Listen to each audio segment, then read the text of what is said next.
250 cubic centimeter motorcycle that revs to 20,000 RPM and sounds like an phone? That's the Honda CBR250RR, a gem from the 90s that pushed engineering to its limits. Designed to be light, fast, and absolutely thrilling, this machine won the hearts of high-rev enthusiasts. But what made it so special, and how did it become a legend? Today I'm going to tell you the incredible story of the Honda CBR250RR. To understand the birth of the CBR250, we first need to go back a few decades. In the late 70s and early 80s, the sport motorcycle market was booming.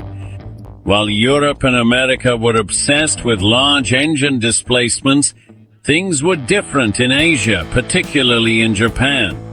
Young people were looking for bikes that were agile, fast, and easy to handle, but there was one catch. They also wanted something that sounded like a rocket and wouldn't break the bank.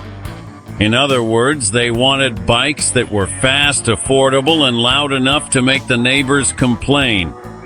This is how a legendary war began between the major Japanese brands: Honda, Yamaha, Kawasaki, and Suzuki.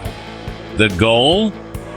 To dominate the 250 cubic centimeter category. Each manufacturer launched its own heavy artillery, but in 1986, Honda decided to raise the bar with the debut of the first generation of the CBR250, and they certainly succeeded. The first model in this series, known as the MC14, was a milestone.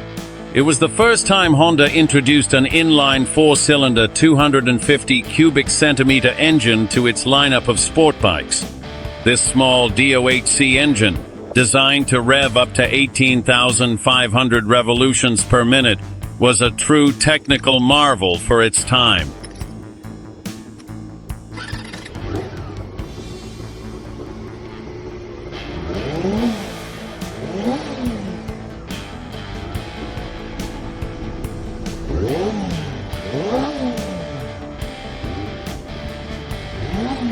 The engine delivered around 40 horsepower, which might sound modest, but in a bike weighing just 140 kilos, it was like giving steroids to a sprinter.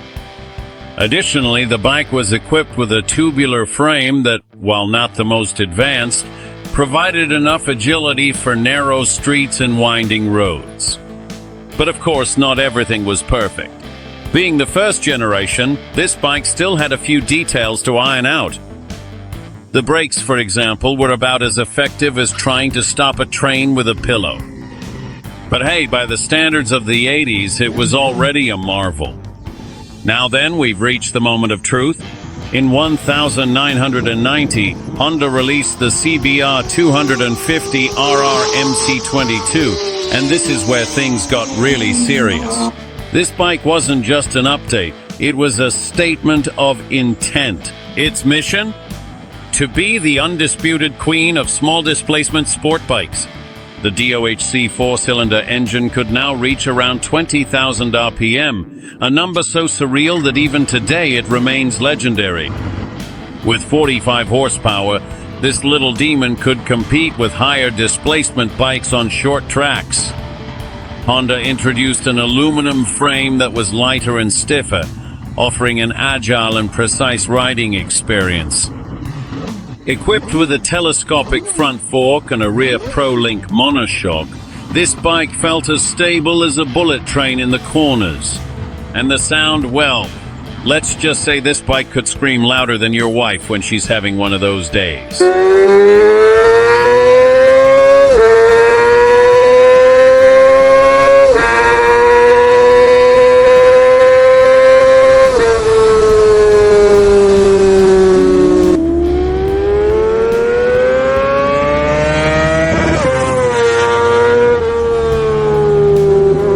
It was such a distinctive roar that even today, if you hear that high-pitched screech, you know a CBR250RR is nearby.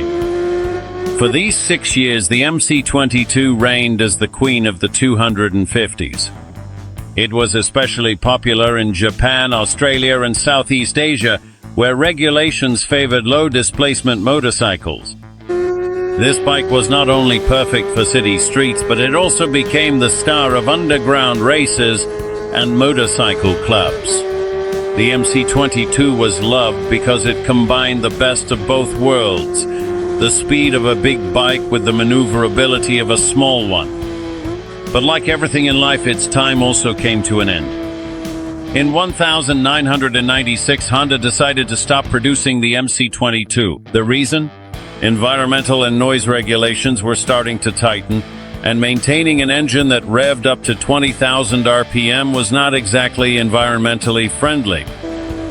But even though production stopped, the legacy of the CBR250RR was far from dead. Over time, this bike became a cult object among enthusiasts, especially those who valued engineering and excitement over passing trends.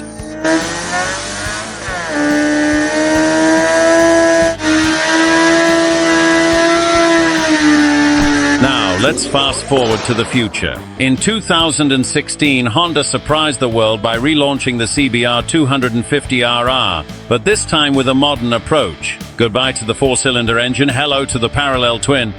Although many purists were disappointed, this new version had a lot to offer. A 249cc parallel twin engine that delivered 38 horsepower, designed to be both efficient and exciting. Riding modes, electronic throttle, and adjustable suspension made this bike a modern and sophisticated machine. With aggressive lines and LED lights, this bike looked more like a spaceship than a motorcycle. It no longer had 20,000 RPM, but you also didn't need to sell a kidney to maintain it. So, fair trade-off, right? Although if you grew up with the original version, you're not going to like this new one. The CBR250, in its classic and modern versions, has left an indelible mark on the world of sport bikes. It represents the passion for speed, technical innovation, and the desire to create something that is more than just a machine, an experience. Whether as a relic from the 90s or as a modern option for new enthusiasts, this bike remains a symbol of what Honda can achieve when it combines engineering, passion, and a touch of madness. Today, the CBR250RR is more than a motorcycle, it's a legend. From its 20,000 RPM engine to its modern revival, this little beast reminds us that you don't need a big bike to experience big thrills. So tell us, do you think the CBR250RR is the queen of the small displacement sport bikes? Leave your thoughts in the comments, and as always, we'll see you at the next corner. Full throttle, friends.